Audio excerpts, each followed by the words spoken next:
Donc sur cette évolution organisationnelle de la profession, eh bien, à l'instar de ce qu'a fait Guillaume Starzensky, l'idée pour moi c'est de faire un bref état des lieux de ce qui a été fait par la profession ces dernières années en matière de RSE. Donc Mobiliance l'a exprimé, c'est à peu près la même chose pour nous. On n'a pas attendu que l'acronyme fasse son apparition pour s'impliquer dans la RSE.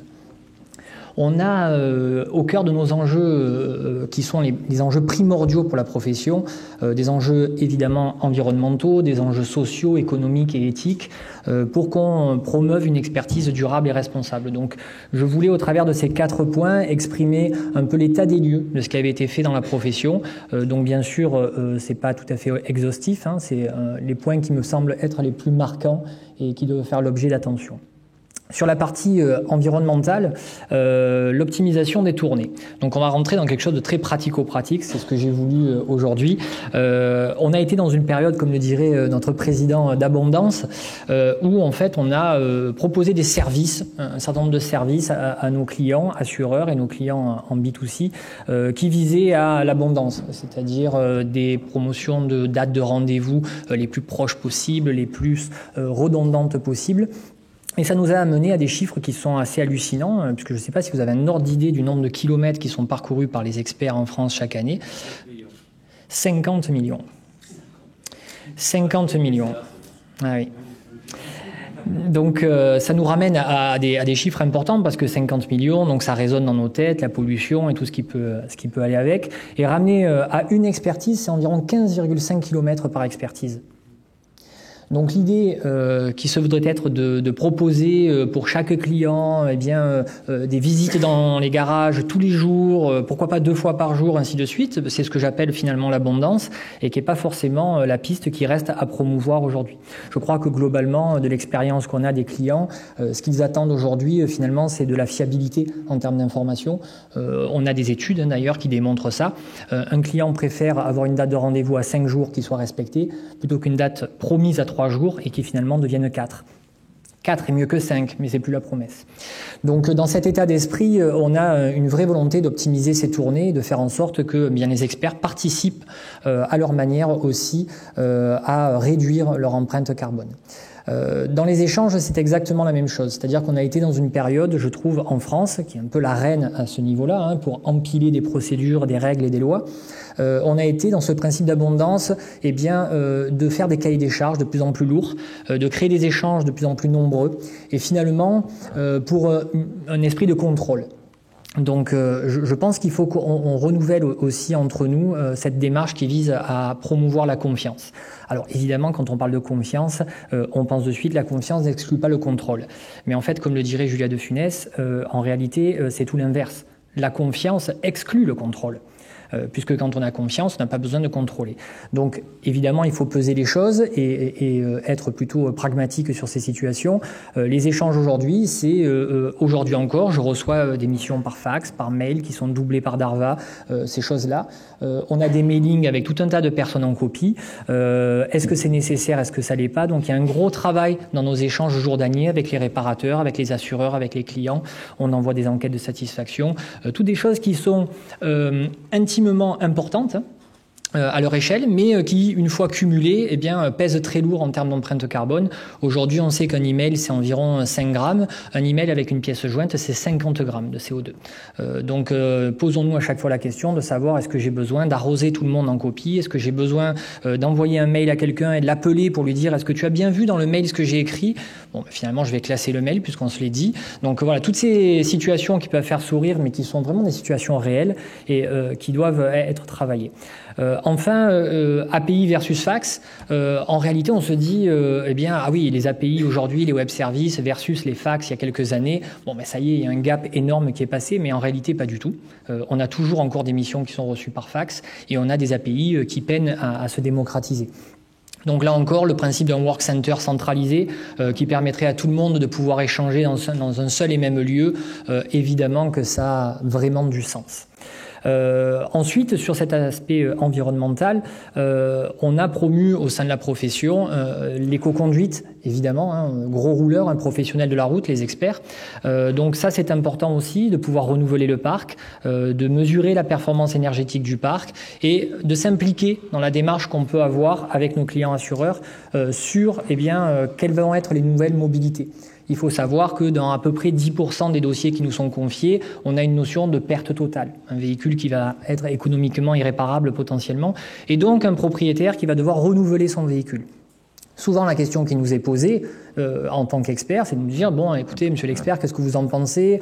On parle beaucoup d'hybride, d'électrique en ce moment, de nouvelles mobilités. Est-ce que j'ai vraiment besoin d'une voiture? Mon besoin a évolué. Mon petit dernier, maintenant, il a eu le permis, donc j'ai plus besoin peut-être d'une voiture 5 places. Donc, on a tout un tas de questions et je pense qu'on peut vraiment participer à ce que ce parc, il se renouvelle de façon intelligente et en concertation avec nos clients assureurs. Aujourd'hui, il faut savoir que dans l'inconscient collectif, et d'ailleurs dans les textes du Code des assurances, il est dit qu'on doit replacer le lésé dans la situation qu'il occupait avant l'événement dommageable.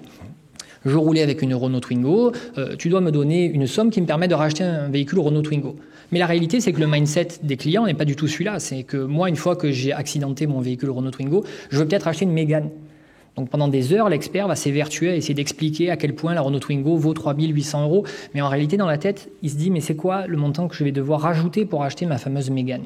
Donc il y a vraiment un travail, et je pense que en termes de professionnels, on est positionné, je pense, à un moment clé dans la vie et dans l'utilisation du véhicule par le client pour l'aider à faire ce choix. Donc le renouvellement, ça paraît aujourd'hui évident. Sur les aspects sociaux, je crois qu'on vit quelque chose qui est absolument incroyable aujourd'hui. Hein. On a tous des vieux réflexes parce que on est tous d'une génération plus ou moins aujourd'hui dans la salle de quarantenaires, de cinquantenaires, de soixantenaires. Et donc on a eu des peut-être mauvaises habitudes qui nous ont conduit à faire finalement 2 fois ce qui est inscrit dans notre contrat de travail en termes de temps. Et aujourd'hui, on est en train de le payer. Ce qui est une bonne chose en réalité, hein, parce que quand on est rémunéré pour 39 heures, il y a finalement aucune raison d'en faire 70. Mais ça s'est tellement inscrit dans le temps qu'aujourd'hui on commence à en payer le prix parce que finalement cette personne qui était censée faire 70 heures n'en fait plus que 39. Donc il faut que cette émergence en fait de situation fasse que on s'approprie ces nouvelles pratiques, qu'on propose un équilibre entre la vie professionnelle et la vie personnelle à nos personnels d'expertise. Et donc dans ce sens, il faut qu'on les accompagne, qu'on essaie de voir comment, justement, par exemple avec l'optimisation des tournées, à essayer d'optimiser leur temps de travail pour qu'ils soient efficients. Et c'est bien un mot qui est important dans notre chaîne de valeur. Ensuite, sur la RSE, évidemment, on va parler de non-discrimination, de parité, de distanciel, de télétravail, et ces choses-là qui sont finalement pas tout à fait nouvelles. Enfin, sur la partie sociale, je voulais parler aussi du management qui est fait dans nos entreprises, avec un management qui a évidemment évolué. On s'est tous rendu compte, je crois, qu'il suffisait pas de mettre un baby-foot à la salle de repas pour que tout le monde progresse. En réalité, c'est un management qui est beaucoup plus profond, auquel on doit s'adapter et qui doit faire face aussi avec les enjeux qui sont les nôtres. Aujourd'hui, on a beaucoup de KPI, on a beaucoup de cahiers des charges et c'est devenu quasiment un risque psychosocial. Je n'ai pas honte de le dire aujourd'hui, il y a des personnels chez nous qui refusent, en tout cas en entretien d'embauche, de travailler pour tel ou tel client, en disant leur cahier des charges est trop contraignant, trop compliqué, ça génère de l'anxiété pour moi de travailler pour ce client. Donc ça, c'est quelque chose qu'on doit travailler aussi de façon concomitante pour que ce risque psychosocial soit le plus faible possible, pour que les situations d'expertise soient les moins anxiogènes possibles, privilégier le contradictoire avec les réparateurs, privilégier toutes ces relations de contact qui sont parfois antagonistes avec ces relations du distanciel. Donc on est toujours en train de dire qu'on veut un parcours sans couture, mais un parcours digital quand on n'a jamais autant promu la relation à l'humain. Donc on veut du digital, on veut de l'humain, donc il faut aussi trouver une espèce d'équilibre à ce niveau-là qu'on essaie de trouver, nous, dans le cadre de nos expertises. Et ensuite, un plan de formation adapté. On a des mesures, nous, tout à fait strictes du turnover dans la profession. Et on se rend compte souvent que le fait générateur du turnover, c'est l'incompétence. Pourquoi ? Parce que quand je fais un travail pour lequel je n'ai pas la compétence maximale, je ne peux pas être à l'aise dans mon travail. Si tous les jours je fabrique, des frigidaires et que tous les jours, quand on met la prise et que j'ai fini de fabriquer mon frigidaire, eh bien, il ne s'allume pas, c'est hyper anxiogène. C'est-à-dire que je fais un travail dans lequel je ne suis pas bon et donc du coup, tous les jours, je suis face à mon incompétence. Dans l'expertise, ça peut être le cas. Dans la réparation automobile, dans tous nos métiers, ça peut être le cas. Donc la filière formation est extrêmement importante. Nous, on voit que nos collaborateurs qui sont les mieux formés, qui sont les plus compétents, sont ceux qui sont le mieux dans l'entreprise, sont ceux qui ont les horaires les plus maîtrisés, qui ne font pas de surprésentéisme, qui ont les meilleurs résultats techniques. Et à l'inverse, ceux qui sont plutôt dans une dynamique de devoir faire du surprésentéisme, qui ont des résultats techniques plutôt faibles, eh bien finalement, c'est ceux qu'on perd souvent en termes de turnover parce qu'il y a un problème de compétence. Donc Michel Forissier en parlait tout à l'heure. On a parlé de cette volonté de devoir monter en compétence face aux nouveaux enjeux. On a parlé de réparation, on a parlé de réparabilité. Comment on va amener nos experts, nos réparateurs, tous nos clients généralement, à cette approche technique de la réparabilité. Souvent, dans l'expérience qu'on a pu avoir de l'expertise auto et de la réparation en France, on s'est souvent rendu compte qu'on était rattrapé, et c'était une des questions que je voulais vous poser, mais le temps ne nous le permettait pas, c'était de se dire, souvent on en arrive à quelque chose qui est assez étonnant, c'est de se dire, est-ce que je répare ou pas, et de mettre une empreinte économique dedans. C'est-à-dire, oui, mais en fait, c'est réparable, mais économiquement, ça vaut pas le coup, parce que ça coûte à peu près le même prix que de remplacer par du neuf. Et je me dis, est-ce que finalement, en termes de prospective, est-ce que globalement, chez Valeo ou autres, chez les équipementiers, eh bien, l'industrialisation des phares laser, des lidars, ainsi de suite, veut faire que ce montant unitaire va diminuer et que donc il y aura plus d'intérêt finalement à réparer et que la facilité, ça sera de remplacer, renouveler? Ou est-ce que tous les constructeurs, les équipementiers gardent bien en tête que la réparabilité, ça doit être le premier enjeu? Il peut rien y avoir de plus éco-responsable que de réparer quelque chose qui est déjà présent sur un véhicule. Et donc en termes de formation, eh bien c'est quelque chose sur lequel on devra travailler.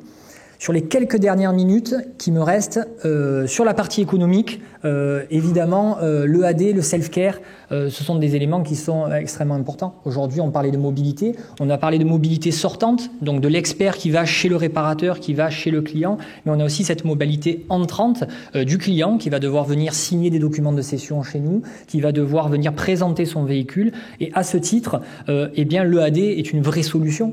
L'EAD est une vraie solution, le self-care est une vraie solution. Donc le self-care, pour ceux qui ne connaissent pas, c'est l'expertise à distance, mais par l'assuré lui-même. Donc ça, c'est quelque chose qu'il faut évidemment promouvoir. Et ensuite, eh bien, sur la pièce issue de l'économie circulaire et les API, aujourd'hui, je crois, et ça a été dit précédemment, que la pièce issue de l'économie circulaire, je connais pas grand monde qui soit contre. En réalité, tout le monde est plutôt pour l'économie circulaire, mais c'est un petit peu comme le recyclage. Je connais pas grand monde en France qui disent « moi je suis contre le recyclage de façon domestique ». C'est plutôt que les poubelles de toutes les couleurs, je m'y perds un peu. Donc il faut aussi que dans ce chaînage de la PIEC, on fasse en sorte qu'il y ait des facilités qui nous soient données à nous réparateurs, à nous experts, pour qu'on puisse promouvoir la pièce issue de l'économie circulaire au-delà de la directive royale qui nous impose de faire le double chiffrage quand on est réparateur et qui nous oblige quelque part en termes de coûts moyens, en termes de côté vertueux de la procédure, de promouvoir cette pièce issue de l'économie circulaire. Donc je passe un message non pas subliminal mais plutôt direct en disant à nos amis des constructeurs et à nos amis de la filière d'essayer de travailler et bien sûr ensemble à ce que ces pièces elles puissent avoir une disponibilité la plus facile, que le parcours soit le plus fluide possible pour avoir accès à ces pièces issues de l'économie circulaire. La politique d'honoraires adaptés, c'est également un élément qu'on a promu au sein de la profession. On a aujourd'hui, finalement, si on fait un petit retour en arrière, un petit feedback, l'expertise, quand elle a été créée en France, le seul rôle de l'expert, c'était d'évaluer. Donc on venait expertiser un véhicule et puis on rendait un rapport de façon unilatérale. Il n'y avait pas de notion de contradictoire, ça n'existait pas. Et puis donc on était finalement depuis la loi de 72 dans les textes comme un acteur qui était vraiment limité au chiffrage. Et puis petit à petit on s'est dit mais c'est quand même dommage parce qu'à chaque fois que l'expert fait les choses de façon unilatérale, eh bien derrière il peut y avoir un réparateur qui n'est pas d'accord, un propriétaire qui n'est pas d'accord. Donc à cet acte d'expertise on a ajouté un service. Et ce service, ça a été le contradictoire. Ça a été un des premiers services en disant à l'expert, écoutez, essayez de faire en sorte quand même que la réparation elle soit fluide, prenez un accord avec le réparateur, qu'on n'en entende plus parler à la fin. OK. Donc on a fait ce premier service. Et puis on a commencé à communiquer, on a commencé à ajouter des services. Ce qui fait qu'aujourd'hui, finalement, le service pèse beaucoup plus lourd que l'acte d'expertise. Donc il y a une vraie politique aussi d'honoraires à adapter vis-à-vis de la profession, parce qu'il y a peut-être des choses qu'on vend trop cher aujourd'hui, il faut se le dire les yeux dans les yeux, et puis il y a des choses peut-être certainement qu'on ne vend pas assez cher, voire qu'on fait gratuitement. Donc je me dis que cette politique d'honoraires, c'est pas la volonté de s'enrichir pour la profession, c'est la volonté de pouvoir rémunérer de façon correcte nos professionnels, d'avoir une montée en compétences qui soit constante. On en a parlé, l'expert qui faisait l'expertise de l'alternateur il y a 20 ans et celui qui devra faire l'expertise d'un phare produit par Valeo ou autre, il n'aura pas le même niveau de compétences. Est-ce que nos experts de demain, ils seront d'une filière BTS, AVA, MVA, ou est-ce que ça sera des ingénieurs? L'histoire tend à démontrer qu'on ira plutôt vers la filiale ingénieur. Et donc, ce sont des rémunérations qui sont différentes, ce sont des investissements qui sont différents. Et donc, c'est pour ça qu'on promeuvra la politique d'honoraires qui soit le mieux adaptée par rapport aux attendus. Et enfin, et c'est le plus simple, puisque c'est la politique éthique qui est finalement constituée que d'acronymes. Donc c'est normal, c'est la France qui finalement a émis un certain nombre de ces directives. Donc la plaque, bon, le plan de lutte anticorruption, c'est quelque chose qui est très ancré chez nous aujourd'hui. Il faut avoir en tête que les experts, quand ils se déplacent chez des réparateurs, eh bien ils ont la capacité à déterminer les méthodologies de façon contradictoire, mais en réalité c'est sans limite. Donc bien sûr qu'ils peuvent être soumis à la tentation, ils peuvent être soumis à des pressions aussi. Donc ça on le méconnaît. Et donc dans cet esprit-là, donc nos entreprises petit à petit ont toutes intégré dans leur contrat de travail des plans de lutte anticorruption. Le Haut Comité de déontologie des experts en automobile, eh bien finalement c'est la norme. C'est-à-dire comment on doit se comporter en tant qu'expert dans telle ou telle situation. Et ça me paraît extrêmement important que quand on travaille dans une entreprise d'expertise, eh bien on se soumette à un certain nombre de règles, mais des règles qui dépassent l'entreprise, des règles qui sont beaucoup plus larges et qui vont constituer la règle au niveau de la profession. Et ensuite RGPD, puisque pour RGPD, finalement, nous, on est sous-traitant et dans cette partie sous-traitance, eh bien, on cumule énormément de données. La profession, globalement, c'est 4 500 000 sinistres qui nous sont dédiés. Et à chaque fois, eh bien, c'est une mission qui arrive en point d'entrée avec le nom d'un propriétaire, son adresse, son numéro de téléphone portable, son adresse mail. Donc, on a des données qui sont extrêmement sensibles concernant les propriétaires. Et donc, à ce titre, la profession s'est également organisée pour qu'il y ait absolument pas de fuite sur ces données. Sachez qu'aujourd'hui, on s'interdit un certain nombre de choses, parce qu'avec cette base de données, on pourrait, alors évidemment, pas aller vendre des aspirateurs à ces gens-là en se disant « j'ai un fichier client ». On pourrait faire des choses beaucoup plus pertinentes du style « attention, votre contrôle technique arrive à échéance, je l'avais vu ». Donc, petite information, ce qu'on s'est totalement interdit. Donc, même en termes de sécurité routière. Donc, voilà une extrême transparence de notre part sur ce sujet-là. J'avais prévu 12h35, c'est 12h36. Merci beaucoup.